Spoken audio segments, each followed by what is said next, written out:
Meron din siya nabanggit nga. Oo, Okay. na may isang araw Sige. testigo na Aha. yung mga nasabi niya noon ay posibleng Ano? hindi na yon ang sabihin niya. Ito yung haharap po dito sa Senate Blue Ribbon Committee hearing na mangyayari na tama ngayong araw. Hindi ba? Tomorrow. It's Tomorrow, Friday. Okay. Oo. Tinutukan daw yung pamilya. Tinakot.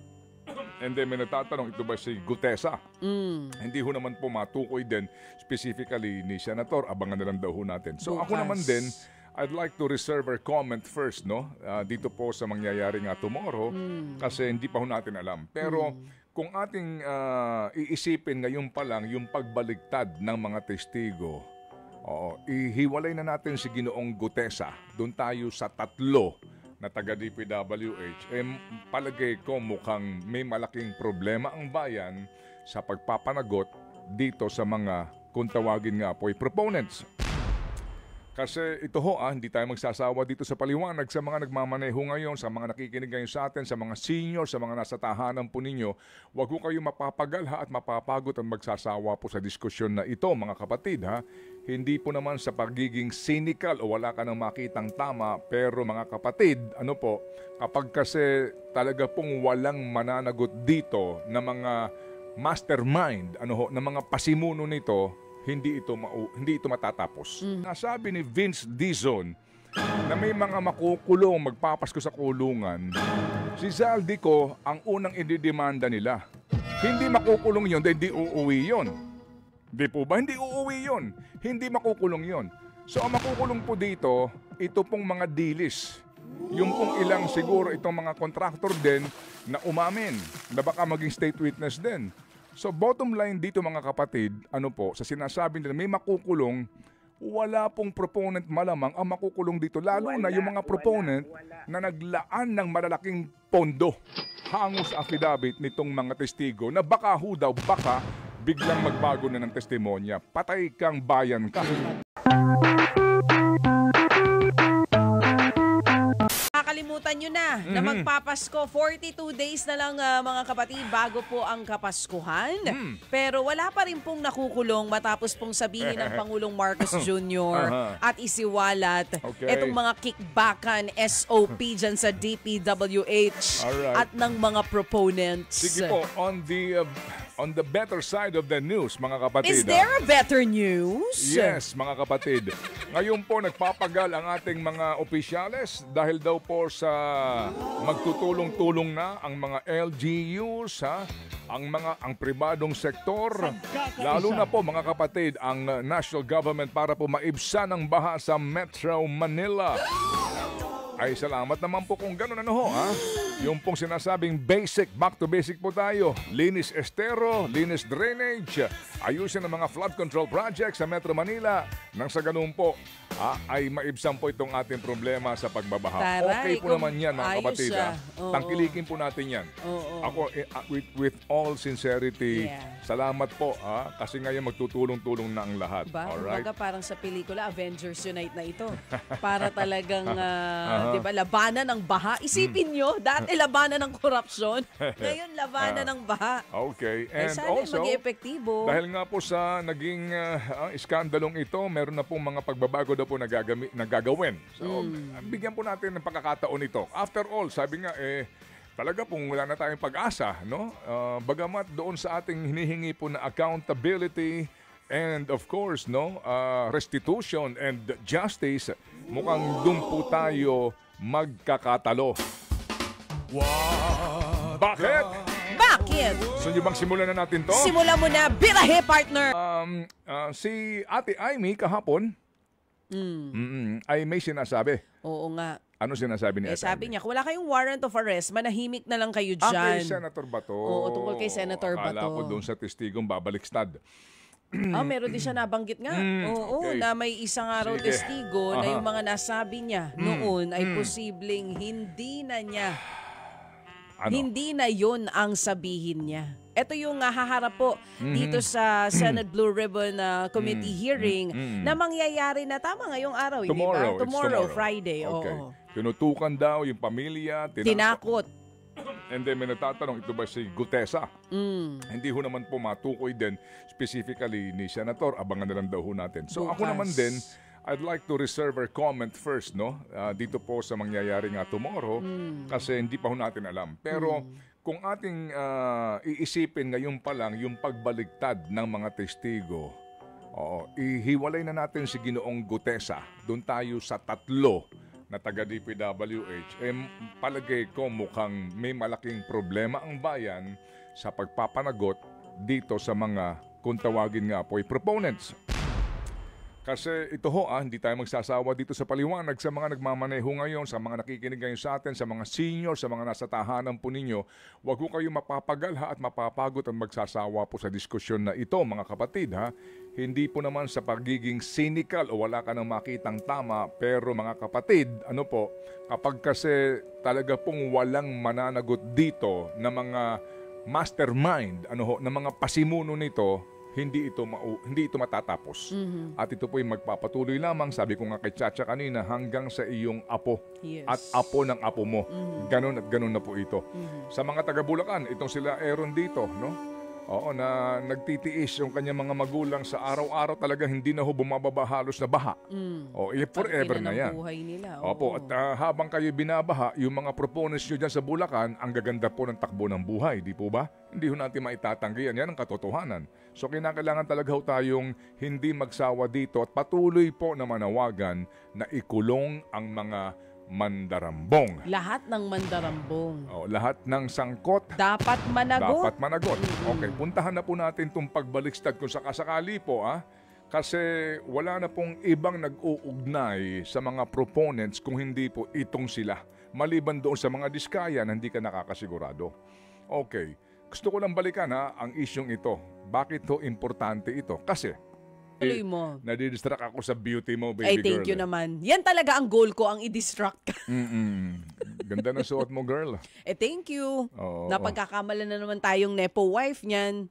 Nepo baby girl. Oo nga. Ang ganda sa television, Oo. Sige na, ituloy mo na. Inaabangan namin yan Ikaw talaga binibiti mo kami. Opo. Nandun ka sa... Ito po, okay. Ito po sinasabi, part ito ng ICI report.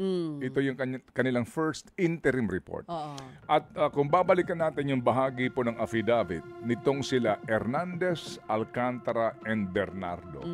Okay? Doon po nila ikinaklaro din kung paano ang hatian. Sabi po dito, once the projects were reflected in the NEP, National Expenditure Program, or GAA, ito ho yung taga-DPWH, yung Rivera na sinasabi. Rivera would make a summary of the projects while Engineer Alcantara would then choose the contractors who would implement the project. This would then trigger the payment of obligations or SOP to the proponent. An advance payment of 10% of the budget allocation when the NEP is released, while the remaining 15% would be paid off to the proponent when the GAA is passed. If the insertions were included in the GAA, the whole 25% SOP is given to the proponent. This 25% payoff is advanced by the contractors to ensure that the project will be awarded to them. In particular, sabi niya rito their testimonies named the following and detailed their participation. Okay.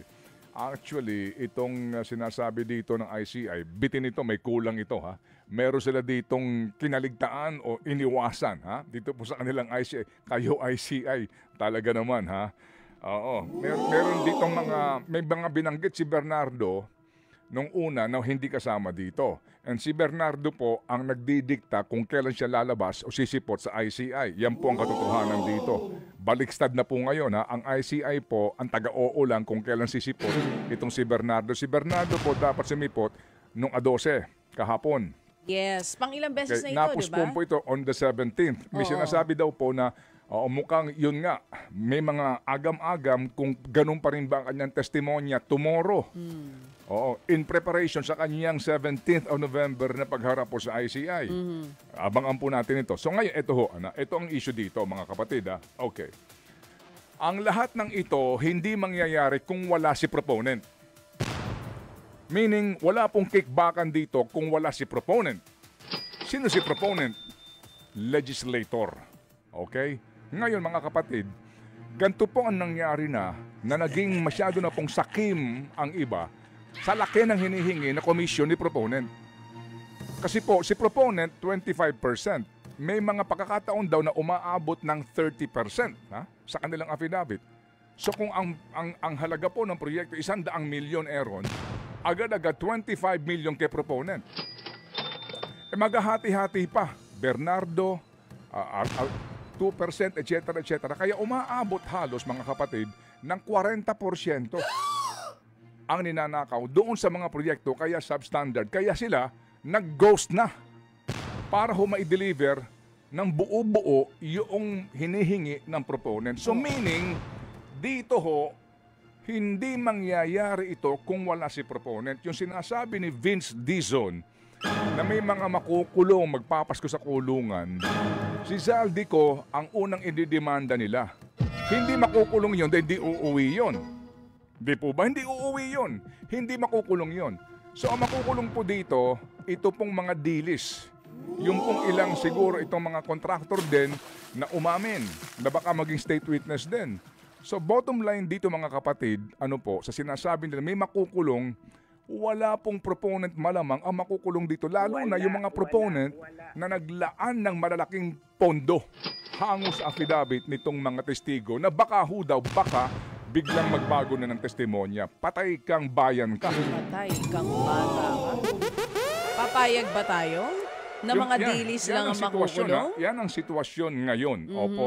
Tapos naririnig pa natin na may nagsasabi na posibleng mabago yung testimonya ng mga testigo. Okay. So parang alam na natin kung saan papunta. So mga kapatid, tuloy po ang Pasko definitely para sa mga Katoliko at Kristiyano. Tuloy po ang Pasko. Of course, tayo, we look forward sa Christmas, sa ating family bonding, sa ating pong gift giving, sa ating pong pagtitiis. Kung ano lang ang kaya natin, yun ang Pasko natin. After all, hindi naman po sa material na bagay ito talaga eh. Hindi ba sabi ko nga, kung buhay pa ho tayo, nakakasama po tayo, we are so glad and so happy and so thankful and so blessed, right?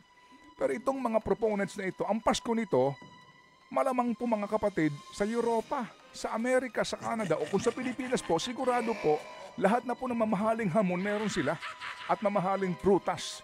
At ang kanilang gift giving, bagamat siguro dahil sila medyo asiwa na ngayon, baka pasikreto na lang ho ang kanila po mga mamahaling mga regalo.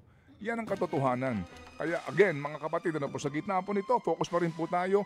Ako po lamang naglalahad po ng aking sariling personal na opinion dito, damdamin at kaisipan dito sa isyong ito because this is what is happening now. Anong tingin mo, baby girl? Ngayon, ang tanong, papayag ba tayo?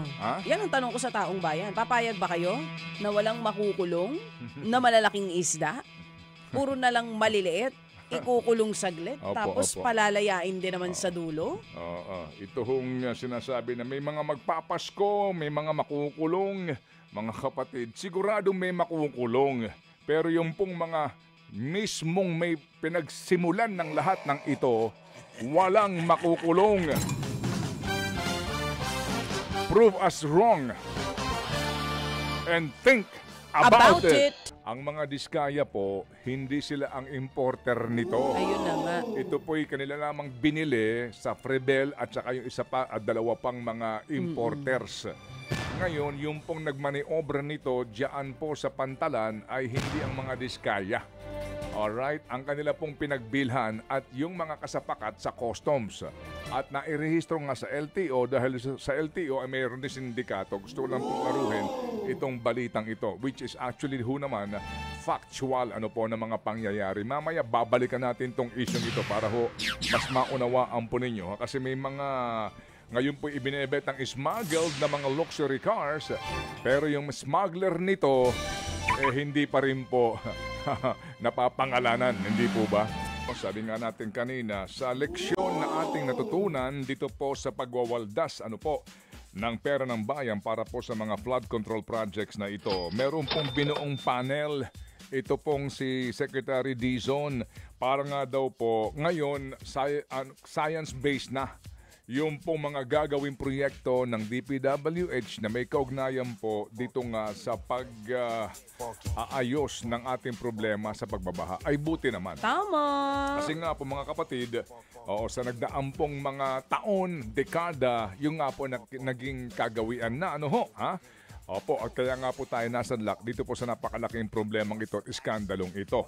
Ang kainaman po ngayon daw, hindi mag-aaproba ang DPWH ng proyekto hanggat hindi dumaan dito po sa pag-aaral ng sinasabing technical working group na ito. Okay, that's very nice. That's very good. Ang tanong lang po dito ngayon is gaano po kasinsin itong trabahong gagawin nila at yung kanilang mga kakayahan sa pamagitan po ng kanilang pong mismo oras at tauhan na magiging bahagi po nitong grupong ito kasi hindi po yan libre Excuse me. Meron din po yan kaukulang gastos tsaka yung staff mo na dapat mag-aaral sa bawat proyektong ipapanukala. Parang lalabas ngayon, girl, no? Malalaman po natin to sa proposed budget for 2027. Kasi ngayon, kung pupuntahan mo yung mga budget ng DPWH, pare-pareho pa rin ng amount At ito naman po ay klaro na at established na naging ugali po ng DPWH, pamamagitan po ng mga proponents, na sa bawat distrito, bawat lugar, may nakalagay na proyekto, flood control project, supposed to be po sa gantong lugar, at ang halaga ay pare-pareho. Diba? Nasama yan dun sa naging privilege speech ni Senator Ping Lacson at nabanggit mo na rin yan. At saka mismo si Presidente Junior doon sa kanyang presentation ng kanyang ang problema, isumbong sa Pangulo. For 2026 budget, meron pa rin ganun. Hindi, ganun talaga. Hanggang ngayon, no? Pare-pareho pa rin po yung budget. Kaya nga din, nasilip nila na pare-pareho po yung budget at yung iba po hindi rin matukoy kung saan ba yung lokasyon. As a matter of fact, mga kapatid, may mga distrito na sangkaterba naman ang multipurpose building. Wow. Hindi lang flood control project. Pare-pareho din po yung halaga. At di mo na maintindihan. Saan yan? Saan yung mga multipurpose buildings na iyan? Sa dako pa doon sa Bicol. Papuntang Bicol ba yan? Anyway, okay, sige. So, maganda ho ito malaman natin kung paano po magiging organisasyon nila. At dito po, malalaman naman po natin kung gaano kaseryoso dito ang gobyerno sa ipinapangako po nila. Kasi alam po naman din po natin ang gobyerno, kung minsan po ito sinasabi, iba naman po ang ginagawa. At gladly, may mga tao din po na hindi nauubusan ng pasensya at pag-asa na magkakaroon po ng pagbabago sa bayan na ito. Abangan niyo po yan. Habang ito pong COA na ngayon po mukhang nagkukumahog. Although wala tayong balita kung nasaan na po yung kanila pong isang commissioner ng COA na sinasabi daw po na dapat din daw po ikasuhan. Ang atin po dito kaila Congresswoman Leila de Lima, asan na ang inyong ipinapangakong impeachment? Oh yeah. Oo nga pala. Di po ba? Alangan namang hayaan nyo mag-retire na lamang. Ito pong mga isinasangkot sa skandalong ito nang sila po ay makakubra pa ng retirement benefit na pagkalaki-laki. At wala pong accountability. Hindi po ba? Unahan nyo na. With all due respect.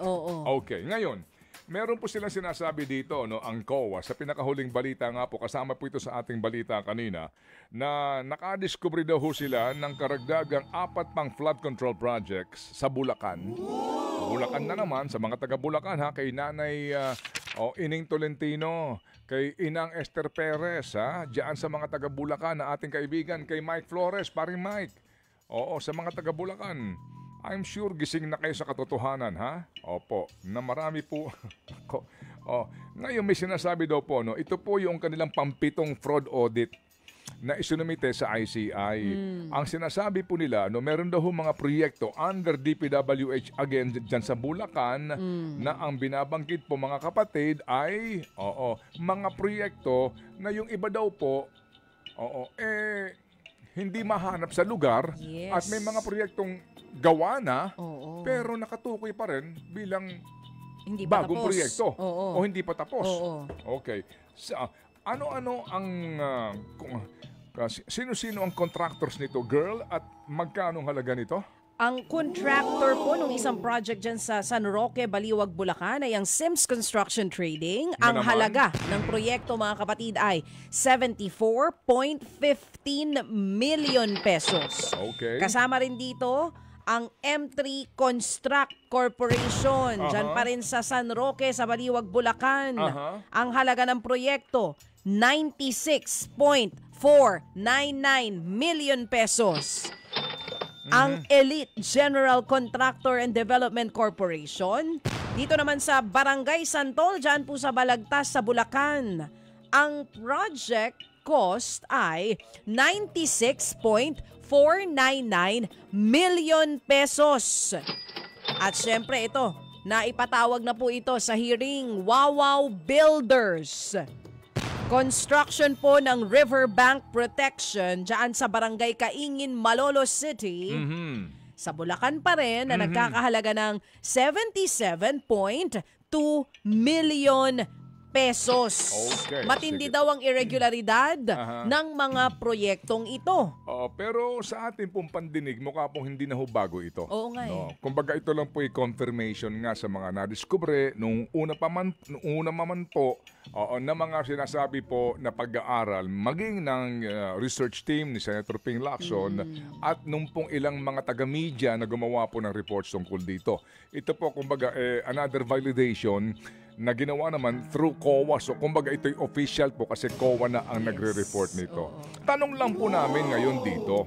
Opo, ito pong mga kontratang ito, sino proponent nito?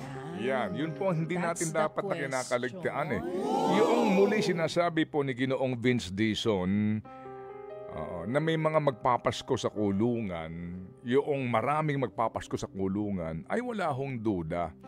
Yan po yung mga taga-DPWH, pati po yung mga kawani nila, na sinasabing dapat daw po hindi pumirma doon sa mga sinasabing validation bago po maglabas ng pera ang gobyerno, yun malamang masasama sa kaso at baka po gawin nilang ehemplo doon sa mga ipapakulong. Pero uulitin ko, tanong dito, sino po ang mga proponents nito? Kasi nga, mga kapatid, doon po sa mga affidavit, itong mga testigo na ating pong ipanalangin na hindi ito magbaligtaran at hindi ho magbago ng statement.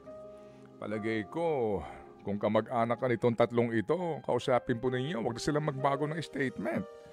Kasi kung pinangakakuan sila nitong mga proponents na kanilang isasalba, natutulungan sila, baka may mangyari sa kanila sa loob ng bilangguan, Diba? May ganyan na po nangyari. Refresh us. Ano nangyari? Baka sila bangungutin bigla Yun na nga yung parang habang nakakulong. Hindi lang pala yung sa pelikula nangyayari? Alam nyo, opo, sa lahat po, ayan, sa lahat po ng yung mga taga-DPWH na naglabas na po ng kanilang mga sworn statement, kung nakikinig po mga kamag-anak nito dyan sa Bulacan, kausapin nyo ho. Baka pinangangakuan ng mga proponents na magtiis ka lang muna. Sige, makukulong ka pero hayaan mo, lilipas din ito. Bibigyan ka namin ng abogado at pag nakulong ka, huwag kang mag-alala. May sasalo sa'yo sa loob para maging mas komportable ang buhay mo kasi wala na namang media, wala nang balita dyan. Medyo mag-isip kayo kasi kayo ang susi para mapanagot talaga ang sa totoo lang, mas malaki ang kinita kaysa sa inyo. Di po ba? Kasi nga pinag-uusapan natin dito, sa mga proponents hango sa affidavit at maging sa ICI na ito na kanila pong interim report, sinasabi na 25% minimum ang nakukuha ng proponent. Ito pong sila Alcantara, ito pong sila Hernandez, itong sila Mendoza, ito pong sila Bernardo. Opo, 2%. So dahil nga po sa ang dami po nagpepersyentuhan, pati nga itong si Sims, di ba, na nagpapagamit ng kanyang lisensya, inaamin niya, ginamit lisensya niya, meron din siyang share. So dahil po sa naging masyado ng gahaman ang mga proponent, ang laki na po eh. Wala kang ginagawa sa mundo. Hindi ka gumigising ng madaling araw. Hindi ka pinagpapawisan. Sarap ng buhay mo. Asawa mo, anak mo, kabit mo, lahat. Komportable ang buhay. Pagkatapos, tatanggap ka mali-maletang pera. Ihahatid sa bahay mo, ihahatid sa rest house mo. Hindi ba? Wala kang kahirap-hirap. Oh, tapos ikaw pagalit. Oh, tsaka higit sa lahat, hindi nakukulong. Hindi ba? Kaya tuloy ang ligaya, mga boss, mga sir. Ito 25%? Tuloy ang pili ng patek, ano? So kung Tuloy ang bigay doon sa Chika Babes. So kung 100 million ang kontrata, 25 million ka kaagad. So itong mga, kumbaga ito yung mga sidekick mo, kanya-kanyang diskarte. Sila ang front, 2%. No? So kung 100 million, 2%, 2 million. So ang ginawa nila, sandali lang. Mukhang dihado tayo dito, tayo front dito eh. I-ghost na natin ito. Yun na nga. Oh, di ba? Oo. So naging gahaman na masyado eh. Parang tayo ang front, tas ang liit ng sa atin. Mas malaki yung sa proponent. So ito nga po, sumabog na ito mga kapatid. Alright, kaya ngayon, sinasabi mismo nitong si, di ba si Hernandez, walang maayos na pagawaing bayan kasi nga wala. lahat po ay Substandard. overpriced Yan. and substandard. Okay? Sige, so sa ngayon mga kapatid, sa binabanggit ni Ginoong Dizon na may makukulong sila. Yung 2%, yung 1%. Yung 25%, hayahayang buhay. Kasi yung saldi ko na ididemanda ninyo, hindi uuwi. Maganda pa rin ang buhay sa Europa. Downtrodden, as always. Hindi na nga natin mahanap. Hindi Baka ba? nagpabago na ng mukha yun. Hello, Oo. mga kapatid. Magising po tayo sa katotohanan na to, ha? Oo. At Baka kung pwedeng unahin natin yung mga nandito. Pag nahanap natin si Saldi, saka nyo ikulong. Wala bang nandito? Wala ba natira mga dito? kapatid, ang Cebu City na sinasabi din po na meron pong nakuha, no? Na kabuuang 26.61 billion pesos na flood control projects, 414 po ito, ha? Na flood control projects. At mamaya po, kung meron pa ho tayong extra time, iisa-isahin ko ito. Sila po ay pangalawa lamang sa Bulacan. Okay, kasi po ang Bulacan ay merong 668 projects na ang total ay 43.75 billion pesos.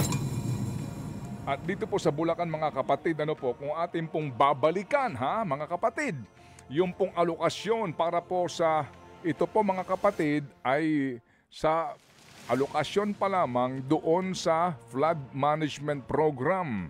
Alright? Para po mga kapatid, sa Bulacan po lamang ito. Hindi pa kasama dito yung pong mga sinasabi na may mga na-veto na items, ito pong 2025 budget. Kung pupuntahan po natin ang Bulacan, sa flood management budget allocation in 2022, 24.56% ang nakuha ng Bulacan sa kabuuang Region 3. Magkano pong halaga niyan mga kapatid? Nung una 3.752 billion pesos. 2023, naging 42% ito. Mahigit. Anong halaga nito? 11.901 billion. 2024, 14.605 billion. And 2025, 11.99 billion. Ang total niyan, 41.358 billion pesos. But wait, there's more.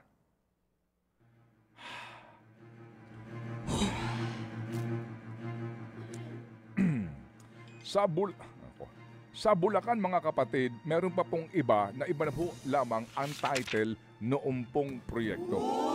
Kaya nga, sa ngayon, lumalabas na kung sino pa ho yung pinakabahain, sila pa ang may pinakamalaking alokasyon ng flood management program budget.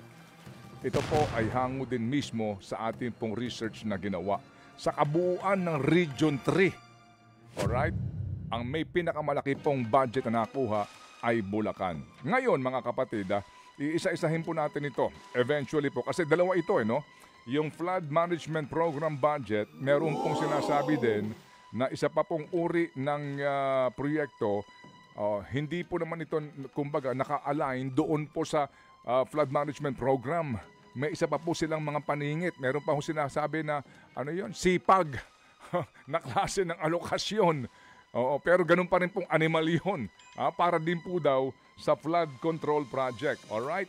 Sige po, sa oras na 9 minutes after 8 o'clock, hindi po natin ito muna itutuloy kasi nga meron tayong importanteng panayam para na humaipaliwanag itong mga reforma na ating pong aasahan mga kapatid sa pagbibigay po ng kaukulang pondo sa mga proyektong ito na hindi naman po agad-agad ay sasabihin po na aprubahan hanggat hindi dumadaan sa pag-aaral ng mga siyentista at ng mga eksperto. Ngayon po, paano na po ito? Kasi amin po pagkakaunawa dito, Professor, na sa 2027 budget proposal ng DPWH, lahat supposed to be po ng proyekto para po sa flood control at ilang pang proyekto na maaaring makaapekto po sa daloy po ng tubig mula sa kabundukan patungo sa kapatagan ay aaprubahan lamang ng DPWH, ipopropose kung dumaan na po sa pag-aaral ng inyong grupo. Nangangahulugan po na ang proposal sa budget, manggagaling sa grupo ninyo kung kailangan bang gawin ito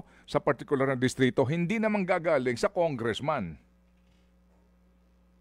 Ayun po, bali walang proposal na hindi dadaan sa amin kasi baka mamaya makagrabe pa ito, no? Makaperwisyo pa ito dun sa plano. Kasi kung halimbawa isang distrito, isang LGU lang ang magagawa ng plano, hindi pinano ito mula bundok hanggang dagat, ay baka pag nagtayo ka, lilipat mo naman yung baha dun sa kabila. Okay. 'Di ba? Opo, so hindi pa yung tubig hindi naman siya titigil sa administrative boundary ng munisipyo. Tuloy-tuloy ang daloy niyan kung saan niya gusto, saan pinaka yung path of least resistance. So kailangan ng pag-aaral ganon. At kapag hindi ayon doon sa wala namang epekto. Gaya nga ng sabi ko, kaya namin i-simulate lahat ng mga design ninyo para malaman kung epektibo o hindi, makakaperwisyo o hindi. So yun po yung sinasabi na dadaan sa amin. Gagamitin natin yung siyensya para maging maganda yung desisyon natin, yung investment natin ay hindi masasayang. Ayun, so kumbaga po, kagaya po nitong baha sa Bulacan, may pinanggagalingan din po ito. Hindi yung sa dagat nang gagaling, na kapag high tide, automatic talaga tumataas. So sa Bulacan po, nanggagaling pa ito sa upstream. So dapat po yung pag-aaral sa mga proposal ng flood control sa Bulacan, dapat sangguni sa pinanggagalingan ng tubig sa Tarlac, halimbawa po, Nueva Ecija. May tawag po dyan, Ted? Ridge to reef or mountains to the sea approach, watershed approach mula dagat ay mula bundok hanggang dagat. Hindi ito yung basta naisip natin ay magtayo tayo ng ganito. Hindi po ganon. Dapat inaalam natin ano yung pinaka-epektibo. Hindi ko sinasabing hindi kasama yung dike, pero it's supposed to be the last resort after you've exhausted all other possibilities na pwede nating gawin na mas sustainable and more cost-effective. Yan sa Cagayan ngayon na perennial siya, taon-taon na lang sa bawat tag-ulan, tagbaha nangyayari. Pero ngayon, lalong tumataas. We have the Chico River, Cagayan River factors po dito. Kayo ba may pag-aaral na doon? Ano ang pwedeng solusyon dito para mabawasan man lang po pagbabaha sa Cagayan, halimbawa? Yun po, nakita meron din po kami, tinulungan din po namin yung Tugigaraw tsaka Igige. In fact, nakita nga namin na talagang babaha doon sa lugar na yon, ditong Bagyong Uwan. At nasabi din namin na kasi akala natin tapos na after nung nag-exit na yung Bagyong Uwan. Sabi din namin na hindi, maghintay muna kayo one day, sometimes more than 24 hours, bababa yung tubig mula sa kabundukan at magbabaha. Yun po yung mga importante, kailangan nakikita na yung experience ng NOAA, nakikita nila yon kasi paulit-ulit lang naman itong nangyayari. Hindi naman first time nangyari ito sa sa Cagayan. Nangyari ito nung Ulysses noong 2020 o 2021 ba yan? nangyari ito nung mga ilang mga bagyo na dumaan dyan. At ayun, parang gusto natin na maiplano, magamit natin ng pinakamatindi yung siyensya para hindi tayo nagdurusa miya't-miya kada taon dahil grabe pa po ito. So this is the turning point, I think. Opo. I believe that this is a turning point. Suportahan niyo po kami kasi gagamitin natin ang siyensya. Hindi ko pinapangako na lahat mauubos, pero opo. mababawasan natin Opo. sa tamang pagpaplano kapag plano ay risk-informed and science-based. Oo. Professor, bakit po ba ganun ang nangyari? Bakit ba ngayon lang natin gagamitin yung science para dito sa mga proyekto natin? Bakit di natin siya, bakit, may nabanggit po kasi kayo na sa ibang mga proyekto, hindi ginagamitan ng scientific studies. Anong basis ng mga halimbawa DPWH projects na yon? Para po ba mas mapabilis or kapag hinaluan ng scientific study, may iwasan ng korupsyon kaya ayaw nila? Ganito, no? Bali, well, obviously, may science din naman yan, no? Hindi ko naman sinasabi na walang science. Pero, there is what we call as more frontier science. Okay? Merong tinatawag na more advanced technologies. Yun ang nakikita ko na hindi pa natin nagagamit, no? Kasi merong mga advanced technologies, for example, to map out the floods. Saan titigil, ganong kataas. Nakita natin ito sa social media, nakita ko eh. Yung isang description doon, yung mapa ng NOAA doon sa Cebu, kung saan nagkaroon ng baha, ang description niya eerily accurate. Kasi doon sa subdivision niya, kung saan nakalagay yung baha doon sa mapa, saan ito tumigil, yun ang nangyari doon sa kalye ng subdivision niya. That's why she called it eerily accurate. So, gamitin natin, di ba? Okay. Parang, kung meron naman, gagamitin natin dapat yan to its full extent. At hindi ko din sinasabi na wala nang pwedeng mas bago pa dyan. Palaging merong bagong darating at darating na Sumobra ang ulan, mga kapatid. Alam niyo na ibig ko sabihin. Though kanina nga po napag-usapan po namin ni Baby Girl dito na kahit pa paano ngayon, meron pong binubuo, no, na pagkakaisa. Kumbaga, pagtutulong-tulong ng LGUs, national government, and even the private sector para po sa paglilinis ng mga daluyan ng tubig para po mabawasan ang taas ng baha sa Metro Manila. Alright, mga kapatid, good morning po sa ating mga suki din po ng mga senior citizens, sa ating mga mahal na mga seniors. Yan, ano ba ang inyong hinihinging regalo sa inyong mga anak, sa inyong mga apo? Osteogard tayo dyan. Salamat po na marami. Good morning kay Attorney Chod Delphine. Happy birthday, Chod! Ha? Nakakaka-birthday niya lang last week Birthday niya ulit. Belated. Belated ulit. O sige. Ganda umaga rin kay Attorney Biboy Malaya. Morning po, Attorney. Ngingiting-ngiti si Biboy, ha? Oh. Sabi niya, easy itong kasong ito. Walang ka-problema dito. Aray ko po. Opo. Hindi ba? Ang ICI po, mga kapatid. Girl. Yes. ICI, ha? Ang Opo, ICI na may mas sumusunod humihingi. pa kay Bernardo. Ha? Susunod kay Bernardo eh. Pag sinabing di ako pwede, kumbaga parang boss nila si Bernardo. Pag sinabing di ako pwede, sa ganitong date ako pwede, ay okay lang. Nang ilang postponement to? Pang-apat? No? Parang pangatlo, pang-apat. Di ko na mabilang sa dami ng postponement. Hintayin po natin kung kailan sila magkakaroon daw ng hearing. November 17 po. Yes. Ang sinasabi daw po na pagsipot sa kanila ni Bernardo. Pero tomorrow, doon po sa Blue Ribbon Committee hearing, inaasahan natin na may patawag din dito kay Bernardo. Kaya nga po, mga kapatid, tayo po naman, bagamat meron tayong agam-agam doon sa binabanggit ni Ate Amy kahapon na baka yung tatlo Ay bumaliktad. ay bumaliktad. Sko po. Manalangin po tayo, wag sana mangyari ha. Yung tatlo, si Hernandez, Alcantara at itong si Bernardo, wag hong magbabago ng kanilang statement o ng kanila pong kwento noon sa kanila pong unang mga affidavit na ito. Dahil kapag nangyari yan, ewan ko na lang kung may may mukha ding ihaharap sa atin itong sila Vince Dizon, no? Itong DOJ. If you recall, na kapanayon natin si Jesse Andres, si Yusek. At sinabi niya actually na meron daw pong mga sinabi pa itong mga to na iba. Dagdag. Alright. Dagdagan pa yung mga Oo. pangalan. Meron daw hong mga dagdag pang impormasyon. Okay lang sa akin madagdagan, wag mabawasan, At ha? nakikipagtulungan daw po ito. Oo. Sabi ko nga, dapat dyan, kumbaga, di ba, binantayan mo na